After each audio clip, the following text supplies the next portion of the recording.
magandang umaga po sa inyong lahat. Tayo po ngayon ay nandito na sa ating programang Impormasyong Pangkalusugan at magandang umaga po sa inyong lahat at binabati ko na agad ang mga taga North, South, East, and West. corners ng ating simbahan. Maraming salamat po at dalangin ko. Hiling ko na nawa ay kayong mga area leaders ay nandun sa inyong mga area at nag-enjoy ng inyong mga gawain dyan sa area. At sa mga area leaders, area members, hello kayong lahat dyan. At binabati ko rin ang lahat ng nasa nationwide, worldwide viewers ng ating programang ito. At alam ko na nagsasabi sila na talaga naman kung di man nila actual na napapanood ay nire-replay nila. Kaya maraming salamat at nawa ay maano namin yung goal natin na magbigay ng dagdag kaalaman tungkol sa ating mga kalusugan. At siyempre gusto ko nang batiin ang aking kasama ngayon. Kaming dalawa na naman ngayon. At alam nyo na ang aming host ay nasa Tarlac sa Balikatan. Oo. Sila po ang mga nandoon at nangangasiwa doon. Diyos ko.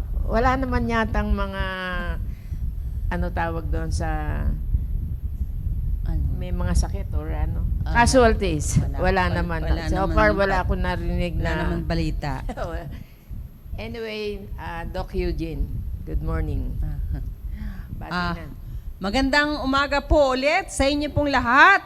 At sa kabila ng napakainit na panahon, ay maraming salamat. Tayo ay nagpapasalamat sa Panginoon. Nandito po kami ulit ni Sister Julie upang maghatid po ng mga dagdag kaalaman po patungkol po sa kalusugan. At manatili lamang po kayong manood. Huwag kayong mag-alala, walang magpuputukan dito. Dahil walang guard. Wala pong security, guard. Walang security, wala pong NBI, walang DILG. Pero manatili tayong manalangin para sa Pero parang ang feeling ko lang ang saya-saya. Only in the Philippines. Kaya mag-enjoy lang po tayo dahil andyan po ang Panginoon nag-iingat sa atin. At ano man ang mangyayari, hindi niya tayo iiwan o pababayaan, di ba? Kaya masarap pa rin matulog kahit na pang kaguluhan po sa labas. Ang sarap na matulog. Parang wala kahit mainit. Nagigising na lang ako pag siguro batiin natin yung mga natitira.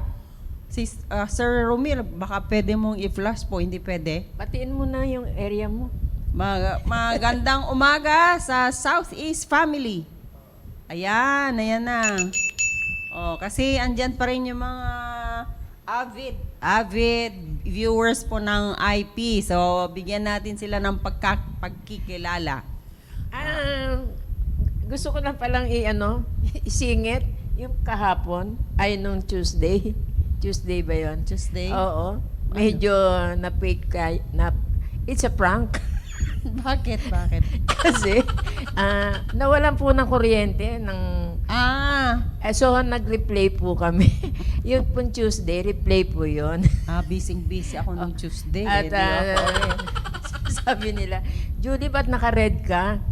Nakita ka namin actual, naka-yellow ka. Sabi ko, it's a prank. Replay pala yun.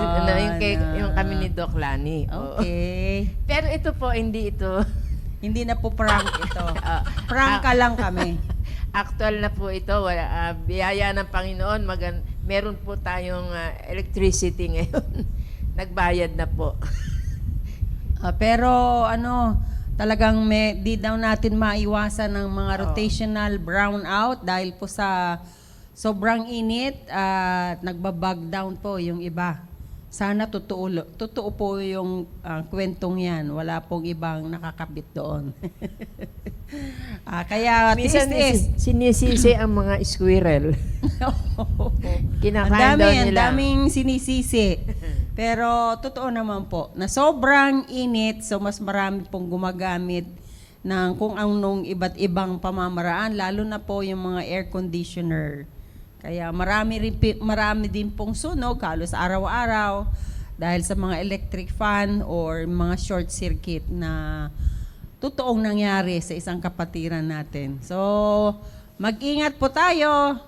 At habang mainit ang panahon, huwag tayong padadala sa init ng panahon. Huwag mag-init ng ulo. Oh. Sige, basahin na natin yung ating mga viewers. Yan Oo. na ba yung una? Ano? Magandang umaga po kay Ma'am Helen Kapundan. Ma'am Celia Gabriel, kay Ma'am Belia Quiñones, kay Sir Larry Birchfield. Yun na yata. Wala na. Kay Sir Manuel Valdehuesa. Sino pa? Kay Ma'am Jasmine de la Cruz. Sino pa? Wala na. Mary. Kay Ma'am Mary Ellen Hermosura. Gonzaga at kay Ma'am Ellen Hermosura. Good Nakita ko rin morning po. kanina si Sino? Ma'am Flor Solomon. Good morning po, ma'am. So, Walang brown out dyan, ano? walang brown out at saka siguro malamig-lamig pa. Mainit pa rin daw eh. Mainit pa rin. So, sige. Pagpatuloy na po natin yung ating teleserye. Sige po. Ayan. Sa totoo lang po ay hindi ko na matandaan kung dito nga ba tayo nagtapos.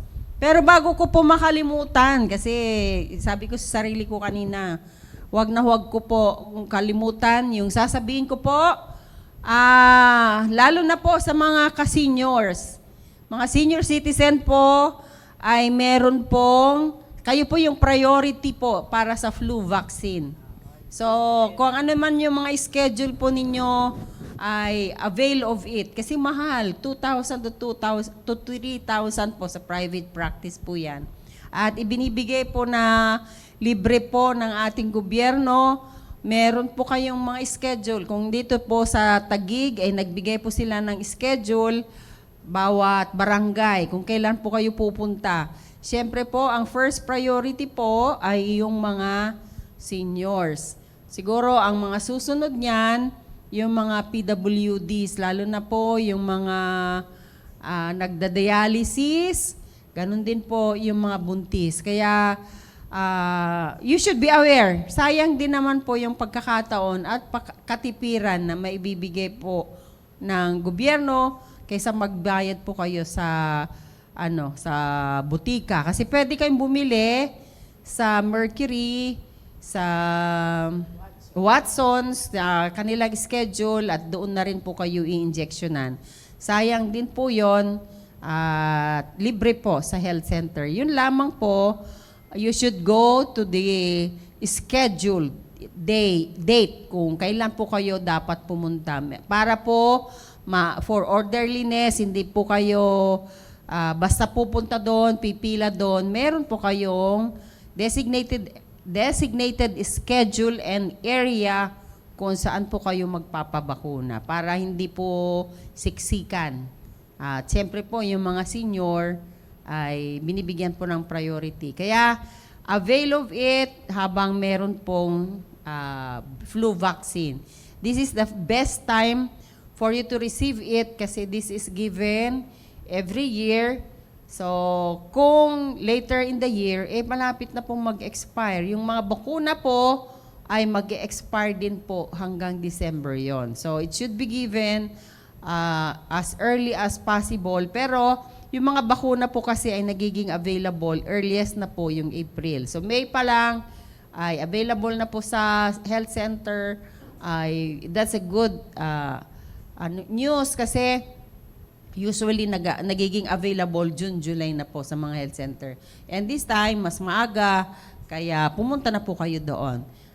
Wag na po kayong mag-atubili. Again, we are not forcing you, but we are recommending you to have the flu vaccine every year for your safety and protection para hindi po kayo madalas magsipunin, ubuhin, lalo na po sa mga seniors kung yung it would start as cough and cold and later complications like pneumonia. Mas mahirap na po yun. So, pumunta na po kayo sa respective health centers na malapit po sa inyo or talagang doon po yung health center po ninyo at doon po kayo magpabakuna. Yun lamang po.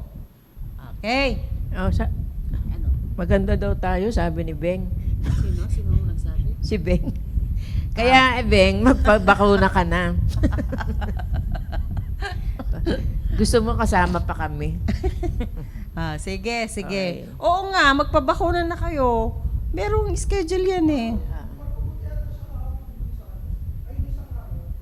Tingnan nyo, lalo na si kay Sister Agnes, alam, merong schedule, sinesend niya sa GC. Dapat bigyan natin ng pansin yun. Huwag yung scroll ng scroll. Basahin niyo po yon para alam niyo kung kailan kayo pumunta. Kasi, kayo rin, pagka hindi na kayo nabigyan, may reklamo kayo Tapos ulit. na raw, sigurado. Beng. Ha? Tapos na daw siya. Tapos na. O, yun naman pala. Kasi oh. nakuha nila yung schedule. Schedule. Kaya sayang kasi. Kaya kung hindi man kayo taga-tagig, I'm sure this is given free by the government, LGUs. Pumunta po kayo doon, may kanya-kanya pong pondo para doon. Or if not, binibigay na po mismo yung bakuna sa mga LGUs para readily available for everybody. But of course, hindi po lahat yan covered. Yung mga vulnerable population po ang binibigyan. Yung mga iba po ay binibigay na pong libre sa mga private companies. AFP for one, I guess, it's given free. Matagal na po yun. So, avail of it habang meron po while supply lasts. Okay? Sige, magpatuloy na po tayo. As I have said, I cannot recall if we end up with complications of food poisoning. Huwag niyong kalimutan, ang ating pinag-uusapan po ay food poisoning. So, nandito na po tayo sa complications. Kung hindi po tayo mag-seek ng early medical attention, if ever, ay magkaroon po tayo ng komplikasyon. Of course, dehydration. Madi-dehydrate po. And this is the most complication in food poisoning kasi, as I have said, when you encounter food poisoning, the symptoms usually are vomiting and loose bowel movement na minsan ay sabay pa po yan. Sukat tae yung ating term na sukat tae at the same time yung super sakit ng tiyan kasi nag-hyperperistalsis, nagka-cramps, parang yung kinakrush po yung sikmura mo dahil nagre-react. Siyempre po, yung ating gastrointestinal system ay nagre-react kung meron po siyang tatanggapin na hindi niya dapat tanggapin. See? Kung gaano ka-perfect yung ginawa ng Panginoon sa atin. Kahit na nagkamali ka ng ipinasok sa bibig mo, nagre-react po kagad yung ating katawan. Unknowingly, you have taken food na hindi dapat natin kainin, ay nagre-react po yung ating physical na katawan, telling us na we have taken the wrong food. Or if ever nagkamali man tayo, ay sinasabihan ka na you have to suffer. Ito na yung pangyayari, ito yung consequence yung kinain mo. So, I guess almost everybody has experienced food poisoning So alam nyo na po yun, hindi na natin, if ever it happened to you, once in your lifetime, hindi nyo makalimutan yung pangyayari na yon, na sukat tae, hanggang sa manghihina ka, yung hindi mo alam kung paano mo, paano maibsan yung sakit ng tiyan mo. O, di ba? Yung para bang you cannot do anything but to suffer the consequences. So, kung kayo po ay naka-experience ng food poisoning, again, the number one complication is dehydration. Maubusan talaga kayo ng fluid sa katawan, loss of water, salts, and minerals. Siyempre po, pag naubusan tayo ng tubig, fluid sa katawan, kasama na po yung salts and minerals. Kailangan po ng katawan po natin, causing dehydration. And of course, sino po yung mga vulnerable?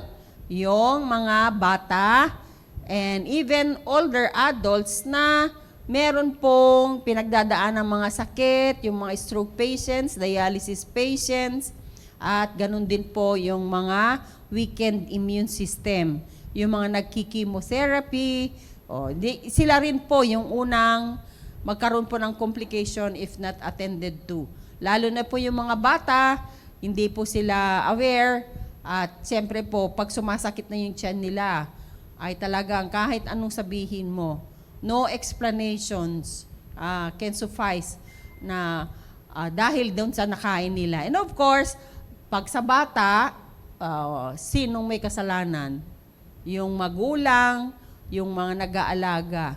Supposedly, hindi sila magkaroon ng food poisoning kasi they are under supervision of elders.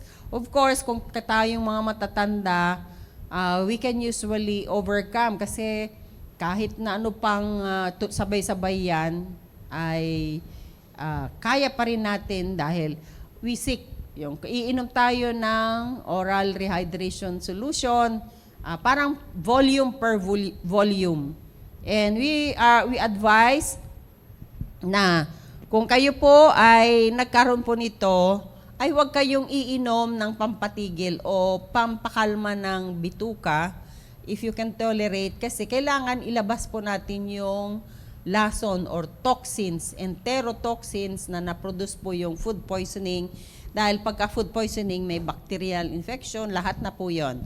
Yung mga mikrobyo ay kailangan natin, habang kayo ay nagdudumi ng malambot or tubig, ay sumasama din po sila, na-flush out din po sila. Kaya hayaan nyo lang at kayo ay makaka-recover if for volume per volume napapalitan po yung nawawala. And of course, that's not as easy as it is being said, lalo na kung if you are vomiting. Projectile vomiting, of course, you cannot tolerate any form of fluid or food.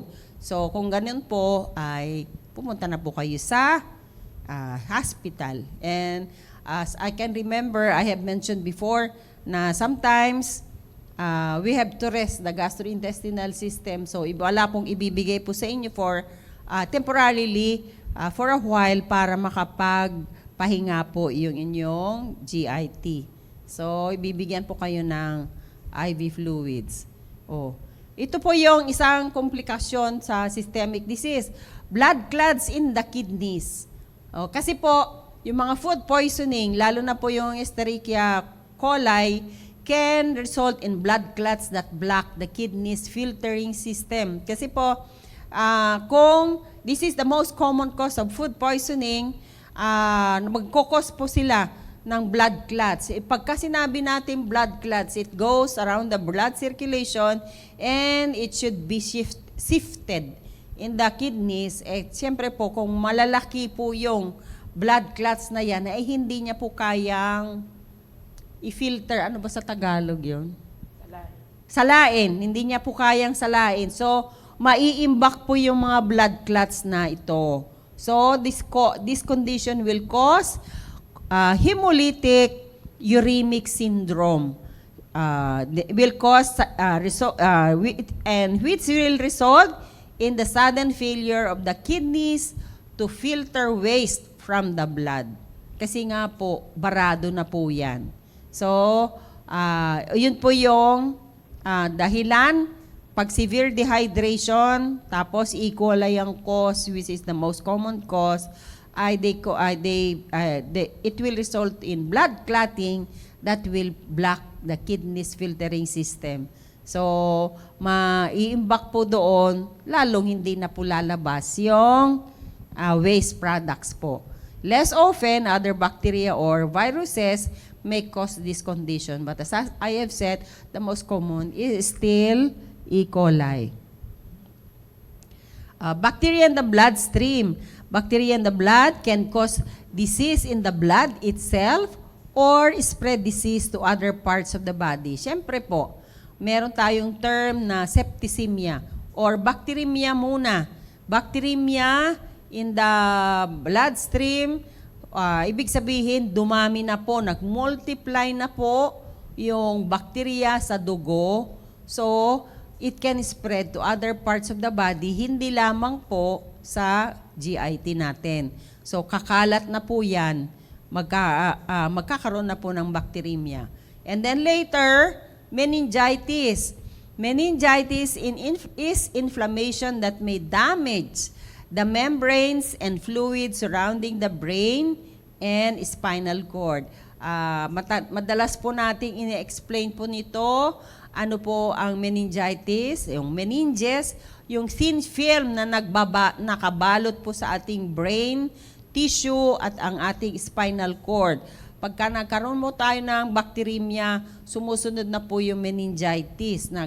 Namamagana rin po sila dahil po sa infection.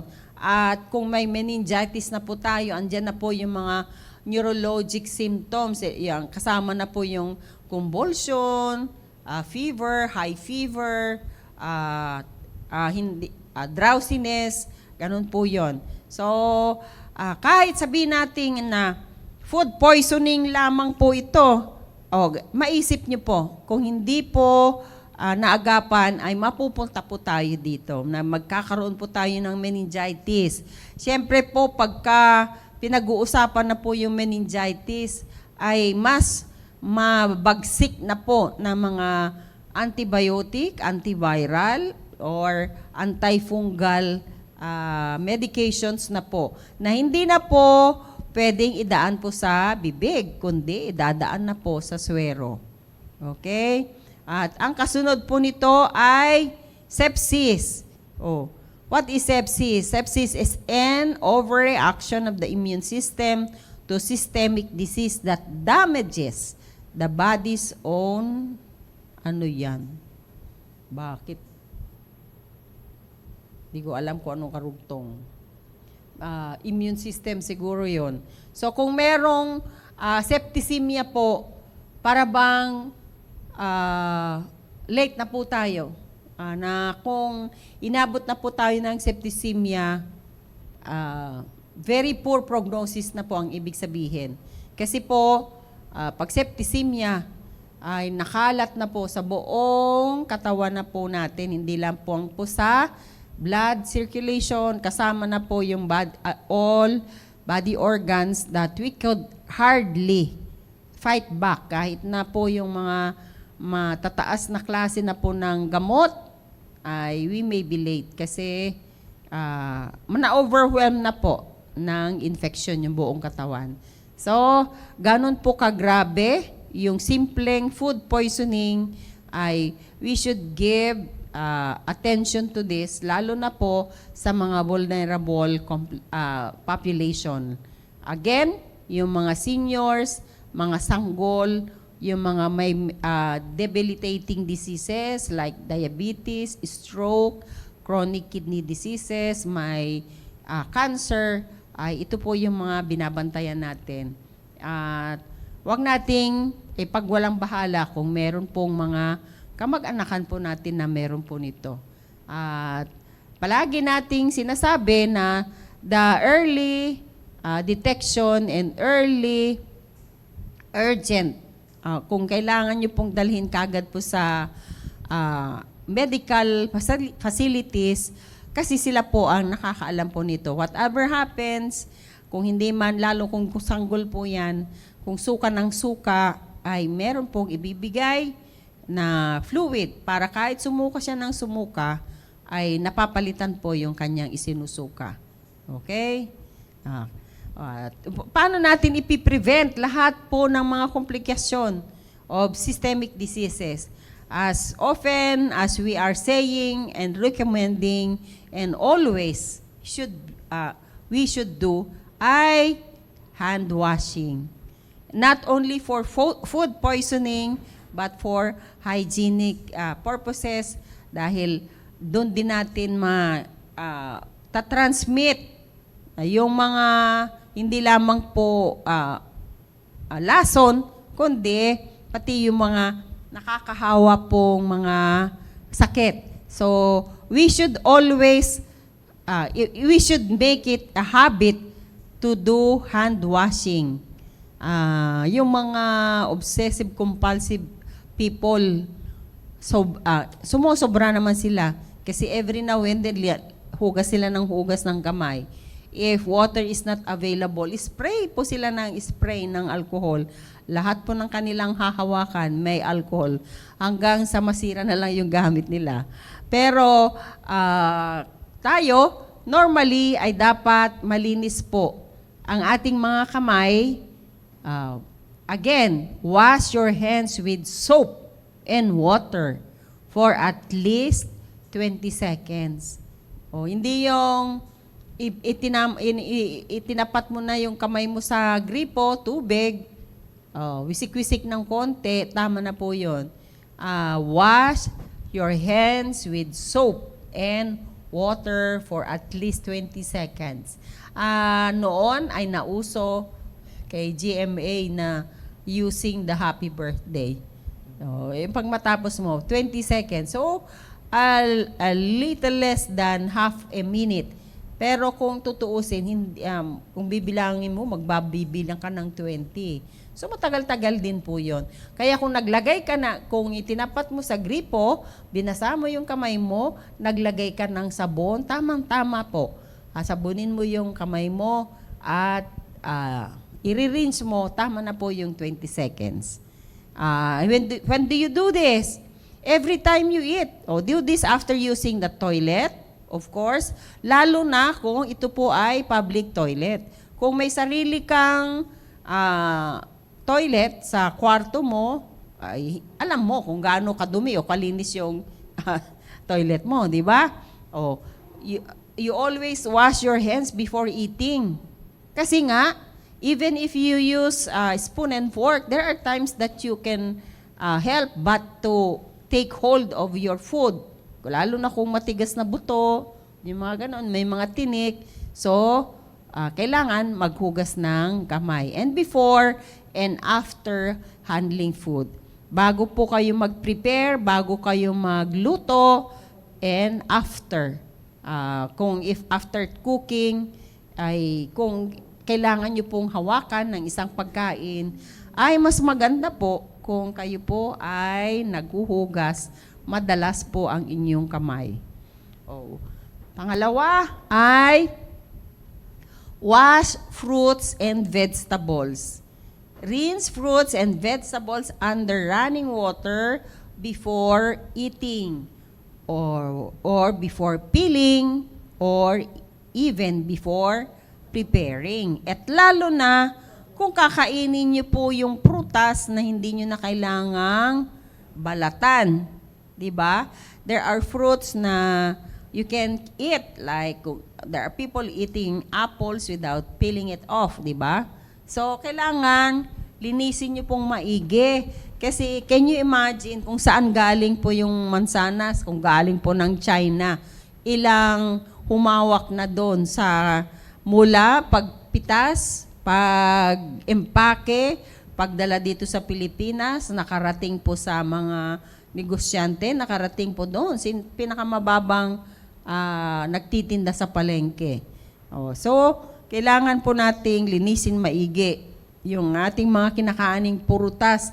At kumakain din po tayo ng fresh vegetables, kagaya ng lettuce, di ba?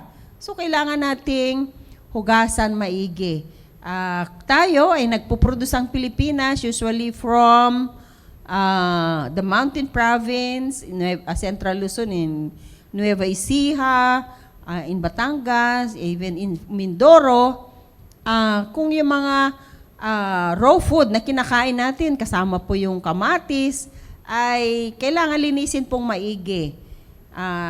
Kung there was even a time na talagang tumaas po ang amoebiasis kasi gumagamit po sila ng animal manure. Pero this time ay hindi na po ngayon ginagawa. Kaya kahit na ano pang saan po galing yan, kailangan po nating linising maigi, especially so if you are eating raw fruits and vegetables. Okay? Wash kitchen utensils thoroughly. Napag-usapan na pala natin to. So, wash cutting boards, knives, and other utensils with soapy water after contact with raw meats or unwashed fruits and vegetables.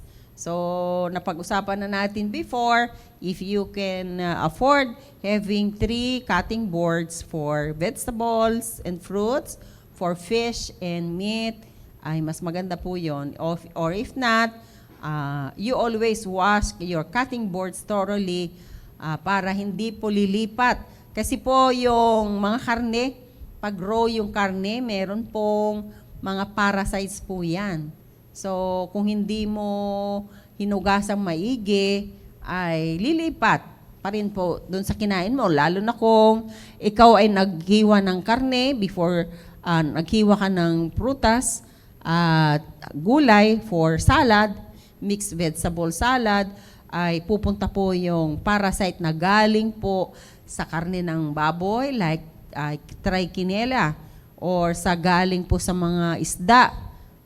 Meron din pong mga parasites po doon. So, mas maganda, linisin pong maigi at hindi po yung salitan na gusto mo lamang pong mag-chop ng mga pagkain na hindi po malinis maigi yung cutting boards. And of course, don't eat raw or don't eat raw or undercooked meat or fish. Kilawin. Pero, madalas pa rin nating, kasi ako mismo kumakain ng kilawin eh. Kilawing isda, kagaya ng sashimi, hindi naman po niluluto yon. So, depende pa rin po on how to prepare the food and who prepared the food for you. Kaya, kung palagi nating sinasabi, lalo na po yung mga street foods na andyan po yung taong dumadaan, yung alikabok lumilipad, dumadaan po yung iba't ibang klase ng vehicles, ay we should avoid eating those kasi doon tayo nakakakuha not only food poisoning, kundi pati yung iba't ibang klase ng sakit, amoebiasis, hepatitis A, ganun po. Refrigerate or freeze leftovers. Lalo na po ngayong mainit, put leftovers in covered containers in the refrigerator right after your meal.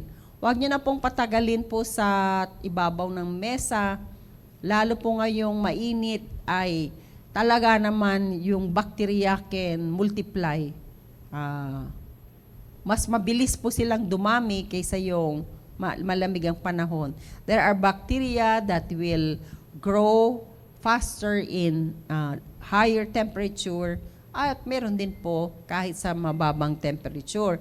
So, after eating, kung hindi na po mainit to, ay kung kailangan ilagay nyo po sa refrigerator, if it should be frozen, ilagay nyo po sa freezer. Leftovers can be kept for 3 to 4 days in the refrigerator. Tandaan po natin ito. Kasi lalo na po kung may sabaw, yung karne na may sabaw, ay mas madali po silang ma-spoil. Lalo na kung may halong mga gulay, kagaya ng kamatis, mga ganon. Usually, sasabihin natin na mas matagal ma-spoil yung mga may asin, may suka, Pero kung wala po yun, ay mas madali po silang ma-spoil. So leftovers can be kept for 3 to 4 days in the refrigerator. If you don't think you'll eat them within 4 days, freeze them right away. Kung alam mo na hindi mo ma-consume in 3 to 4 days, better yet, you keep it in the freezer para hindi po masira. Or else, ay consume it before 3 days para mas maganda. Pati yung sustansya or nutrients na nandun po sa pagkain ay mas maganda mong i-consume even before 3 days. Oh. Cook leftovers safely. You can safely thaw frozen food 3 ways. Kung ito po ay frozen, palambutin nyo muna. You can microwave it. Ako talaga hindi pwedeng mawala ang microwave sa buhay ko. Kung may microwave po, meron po naman dun defrost bago kayo mag-microwave. You can move it to the refrigerator to thaw overnight. Kunyari, frozen po yung pagkain nyo, or you're planning to eat it the following morning, pwede nyo pong ilipat from freezer to the regular refrigerator for overnight para lumambot po yung kung ano yung pagkain. Or you can put the frozen food in a leak-proof container and put it in cold water on the container. Pagka hindi mo po ito na ilipat sa ibang lugar na rather than the freezer. So, pwede po ito. Reheat leftovers until the external temperature reaches 165 degrees Fahrenheit or di ko mabasa yun. Maybe 94 degrees Celsius or 74. I'm not aware of it anymore. Pero, sabi nga ay reheat leftover safely. Ano po yung kung saan nyo po nire-reheat? Kung sa microwave po, huwag po kayong gumamit. Kahit pa sinasabi nila na yung mga microwavable, gumamit po kayo ng hindi plastic. Gumamit po kayo ng ano to? Anong tawag mo sa hindi stainless, puputok 'yan. Yung mga malukong na porcelain, basta not plastic, hindi rin po aluminum o basta yung malukong or bowl or malalaking plates. At meron pong kayo nabibili na sasabihin na for microwave or microwavable plates. Throw it out when in doubt. Siyempre, kahit nakalagay po sa refrigerator, kung pagbukas mo hindi na po maganda yung amoy, hindi na maganda yung kulay, hindi na maganda yung consistency,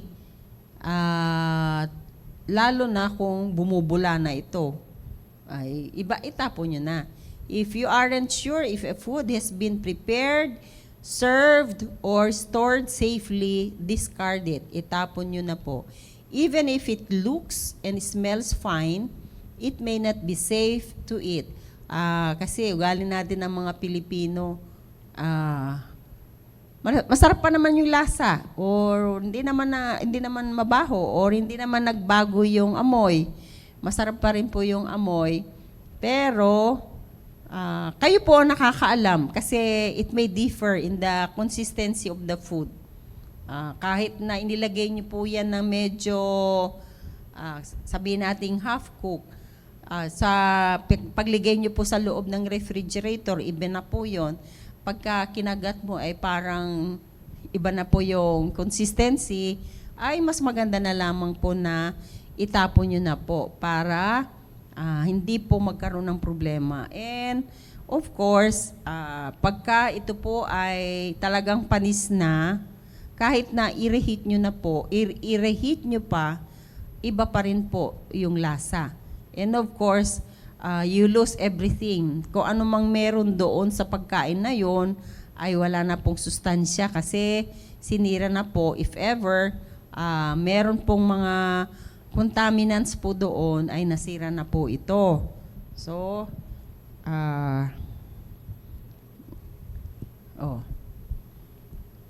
ito pa, throw out moldy food. Yung may amag na po. Throw out any baked foods with mold. Yung mga tinapay. Usually po, sa ating mga Pilipino ay common, yung pandesal at saka loaf bread. Kung meron na po kayong nakikitang amag, itapon nyo na po.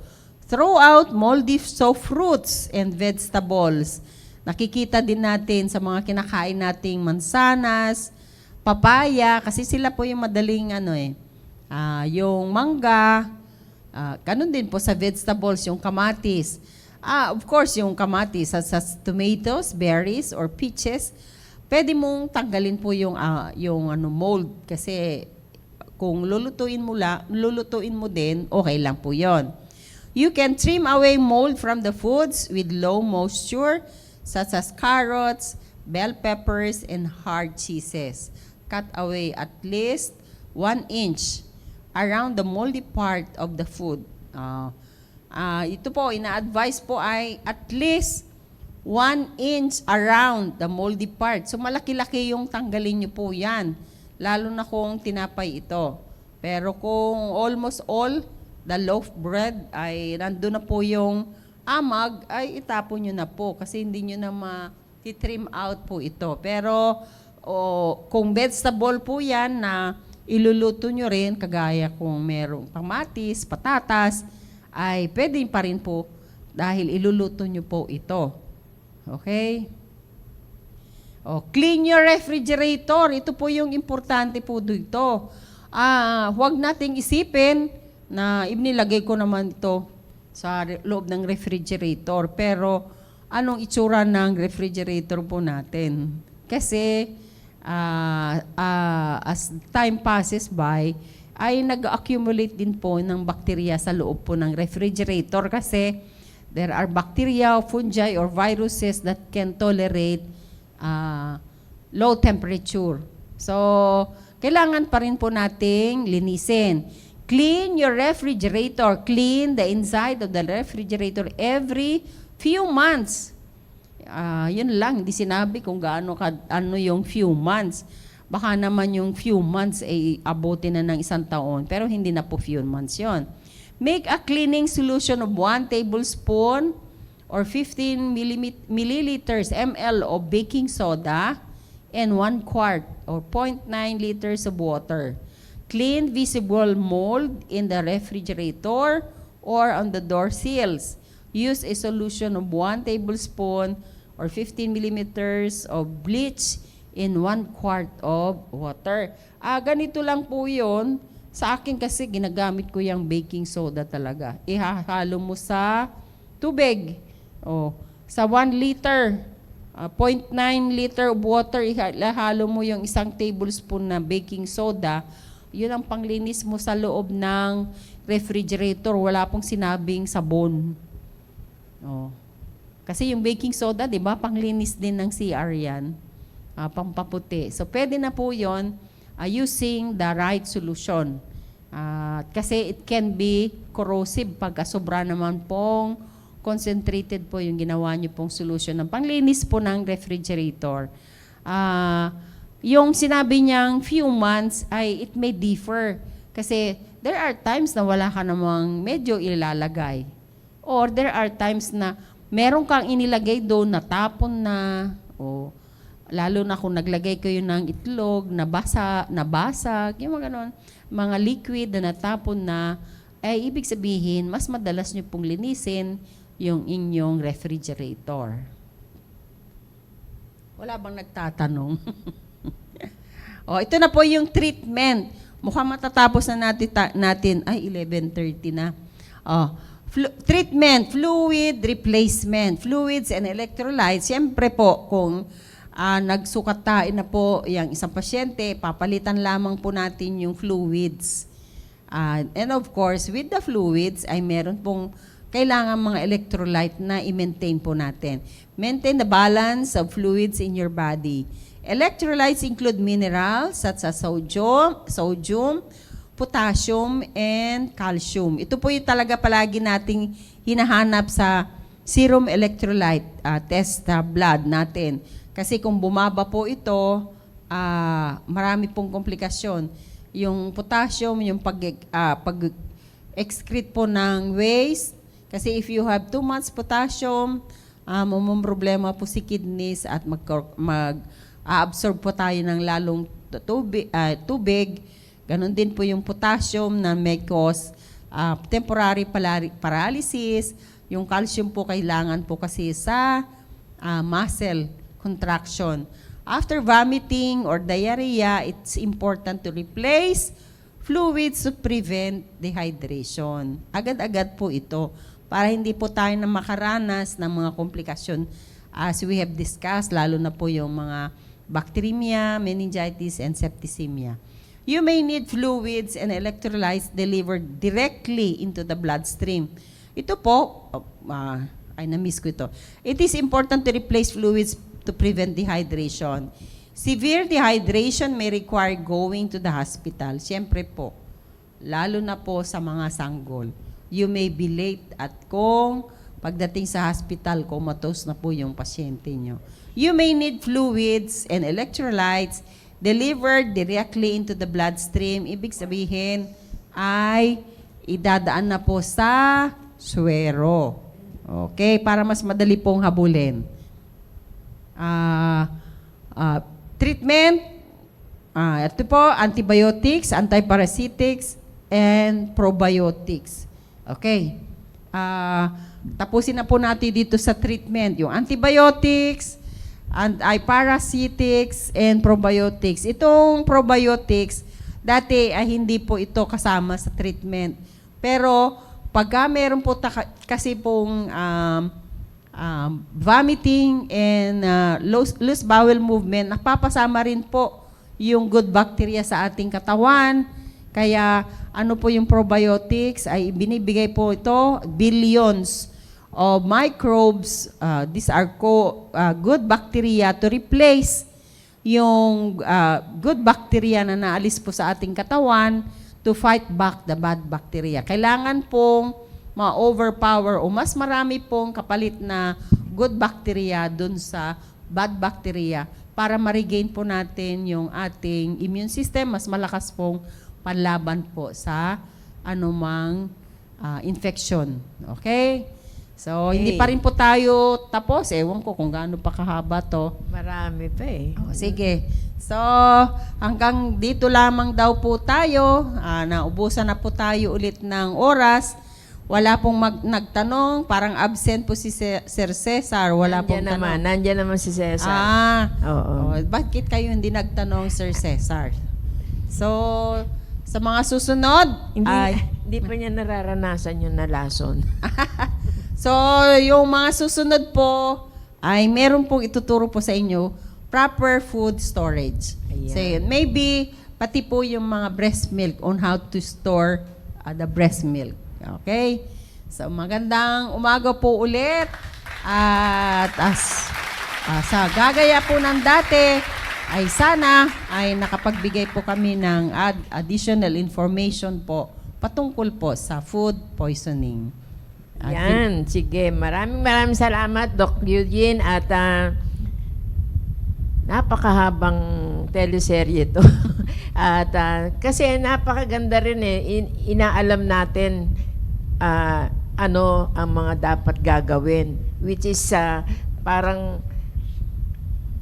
magandang paalala. Kasi pagka ano ka na, umaandar na yung bumabaliktad na yung tiyan mo, hindi mo na alam kung ano pa mga susunod na gagawin, kaya manghihina ka na. Yes. Nauna yung nervyos. Oo, nervyos. Tapos, hindi mo alam ang gagawin mo, kaya dapat alerto and be wise. Oo.